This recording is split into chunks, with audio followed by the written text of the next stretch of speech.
акнун муҳоҷирон аз пушти телефон депортатсия намешаванд.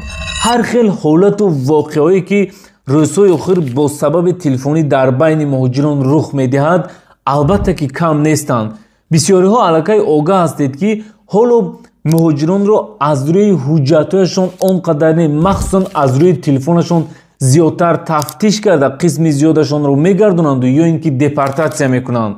бисёр оператсие ки дар байни мигрантҳо гузашта истодааст барои тафтиши телефон аст. масалан яке аз онҳо оператсия анаконда. фикр мекунам вақти он расидааст ки мо бояд телефонҳои худро контрол кунем. агар мо ба телефонҳои худ беаҳамиятӣ кунем ин чиз бениҳоят зарари калон барои мо мешавад. ҳамаи ин сабабҳоро ба ҳисоб гирифта мо як закрити телеграм-канал ташкил кардем ки пардохти моҳонааш рости нархи як шаурма гӯем ҳам хато намешавад, вале ин чиз як роҳнамо, як ёрдамчии шумо дар 2025 мешавад. барои дохил шудан ба ин закрити телеграм-канал дар